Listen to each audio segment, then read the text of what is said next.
What's going on, everybody? LK here, back at it again with another video, and today some more Dragon Ball FighterZ. So with Ultra Instinct Goku on the rise, he's basically going to drop in a couple of hours as of this video. I actually wanted to really go back to the basics, especially if you're like new to the game. I wanted to share some advice for if you're new to the game or if you have been playing but just want a little bit of a refresher. Today is 5 mistakes you will definitely make when starting Dragon Ball FighterZ. If you like the content I've been putting out on this channel, please like this video or subscribe to the channel. It does really help the channel grow. I really appreciate it. Thank you so much. Alright, so with that, let's hop right into it. So this is 5 mistakes you will definitely make when you start Dragon Ball FighterZ, but I actually tried to pick things that people who are currently playing Dragon Ball FighterZ also make as a mistake as well. So the first thing is Super Dash on block. So Super Dash is one of the most basic mechanics in the game and simultaneously one of the most important. If you're starting the game, Super Dash is a tracking mechanic that lets you fly at the character, your opponent, right? The main things we use Super Dash for are 3 things. So we Super Dash to go through Ki Blasts, aka weak projectiles. You cannot go through beams or stronger projectiles, but you can go through weaker projectiles. We Super Dash to whiff punish moves that aren't vanish cancelable or have long total durations. Beams are definitely the first thing you would learn to do this with. And finally, we Super Dash to legitimately approach. Super Dash assist is a really strong tactic to get in. It is so good that it literally won a world championship the first year. Now, all that being said about Super Dash, what will you definitely mess up? Slash, what do people still do that's wrong with Super Dash? Super Dash on block. So on block, Super Dash is even, but you have air options. In the air, Super Dash is plus, but you know, both characters are in the air, and in Arc Sys games, when you block moves in the air, you get your air options back. So for example, if you double jumped already, you'll get another jump back. So here's an example of me doing it. So as you can see, I jumped 3 times. It's because I got my air option back. So what's the mistake? People treat Super Dash as if it's plus in spots where it's not plus, and then people don't take their turns when they have the opportunity. Super Dash is a little bit of a unique situation. So a good example of somebody treating Super Dash like it's plus is if they do this.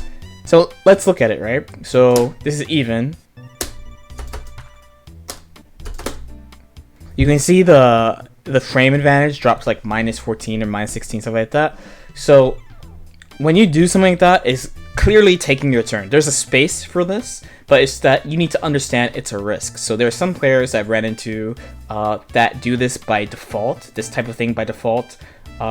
If you're starting the game, I would definitely just start by peeling off or double jumping after Super Dash, and then learning later how to actually chase people after Super Dashes if they're like running away from you after you block it. So number 2, and I'm actually pretty guilty of this, is how much damage will your supers do? When you do a combo, usually you like ending your combos with supers, especially to kill, because the supers have guaranteed minimum damage. So if you do a super normally, you get this raw damage. But if you do super after a combo, so let's do a simple one. So here, I still get damage, but I get guaranteed minimum damage, that where my normal hits are doing like nothing, my super will always do the same amount of damage. Now the main thing is though, is that people misjudge, and again, I am really guilty of this, especially when I'm starting a new team, and especially when I started this game, I am really guilty of not knowing when things are going to kill. And there's actually a pretty easy way to do it. So if you look at the sparking icon, so the sparking icon is about 2400-ish life, and most characters do about 800 damage for their level 1s, and between, it kind of varies for level 3s, but let's say between like 1600 and 1900 for their level 3s. I'll have a helpful, handy chart in the description with all the damage for level 1s and level 3. I've been using this since the game came out, and usually what I do is I'll just quickly put, it just takes a little bit of time, maybe like 10-15 minutes, but I kind of add up how much resources I want to use by character. Eventually you'll get to the point where you'll be able to just feel it out and use the sparking icon as a kind of gauge to see, can you do it? Because again, the average damage that people do, level 1 is about 800, Level 3 is about 16 to 1900. So next is Clash. So Clash is a pretty common situation in this game. Most people know it from blocking overhead. So the thing about Clash is that you want to press a button after, let's say, an overhead because you know it's even. So both characters can act at the same time. 0 on block. But most people don't practice the clash situation. So if you have a clash situation ready like this, then you have a pretty big advantage because most people don't prepare for this. So what you want to do is simple. So if you have a 6-frame normal, these are the fastest normals in the game, you want to do them twice and then do your next fastest normal after, and that's a really, really good baseline for your clash situation. So for example, here's me trying to fight out a normal way. So I tried to do my combo. This is the Vegeta combo. I got hit.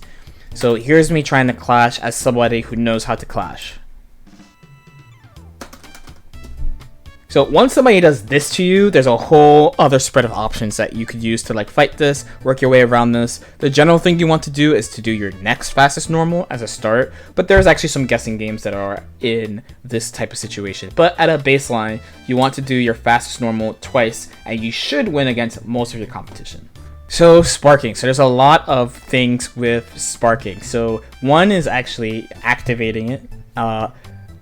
Most people you run into online, they will save their spark for the last character, which is fine. The anchor character, as it's called, is they're there to hold you down, right? So you want a character that can fight alone and can use sparking well, and that makes sense. But you're also going up against a whole team, and even though there's limit break to also help you do more damage and help you come back this patch, still at higher levels of play, people tend to use their sparking earlier. So the first thing you could do to actually make your life easier, especially when you're learning, since you have to learn 3 characters, one thing that you can do is the character you want to learn, you spark them specifically, right? So for example, I was learning Broly. I already knew base Vegeta a little bit from playing him for like a month or 2 before the World Tour Finals. I played Trunks every single patch. So just off stream, not recording, I would play Broly, I would put him point, and as soon as he was gonna die, I would spark so I can play him more, just to get more match time. That being said, as a general strategy too, it is good to protect your characters. When you lose a character, it means way more than you think. You literally have less damage, less mix-up opportunity, weaker neutral depending on how your assists are built, right? So you really, really, really want to, if possible, it's not always possible, protect your team. So the last thing I want to cover really quickly is about defensive vanishes. If you've been playing the game a while and you play offline, you probably are not thinking about this. If you've been playing online a lot or you're just starting, you will definitely have to think about this. When you're starting the game, one of the first really, really annoying things you have to deal with is this. It's pretty fast, but the game freezes, so in general, it's reactable. So generally what happens offline is this.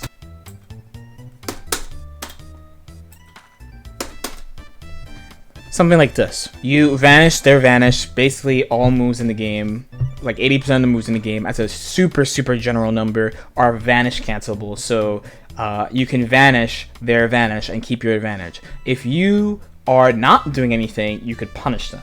Which brings me to dealing with this as somebody who's just starting or somebody who plays online a lot. Your first goal is to definitely try to vanish their vanish. Your second goal is there are situations where it is worth just sitting there and waiting for the vanish. And the big one is when they're falling and doing something like a key blast or something like that. So for example, let's say someone did something like this. So what does this do, right? So if it touches me, of course he'll get to vanish. But if I walk a little bit closer, the beam will whiff, the key blast will whiff, and the vanish will happen. So in this space, when he's above me like this, I am very advantageous. I have all my ground options. I could jump at him, I could super dash at him, I could do many things. My opponent cannot do that many things. So I really could just sit there and wait for it, and it'll probably come. And 2H it and get the big return. As a reminder, if someone does Dragon Punch into vanish like that, you can always 2H in between because there's not a lot of blocks done on those. Alright, and that is it. So those are 5 things that you will definitely mess up when you are starting the game, but also, again, people who play the game actively make these mistakes as well. So hopefully that helps both sides. the games, you know, the mechanics in the game kind of encourage these things. And I mean, if you are a person who plays by feel, you might not notice these specific things without really digging into the game. And the game encourages you to literally use your instincts, right? Like the way the mechanics are, the way the characters' moves are, they encourage you to like guess and make reads and stuff, and that's fine. But this will help you clean up your play just a little bit more. As usual, if you have any questions or comments, feel free to leave them in the comment section below. Like and subscribe if you feel like it, and I'll see you next time. Peace out.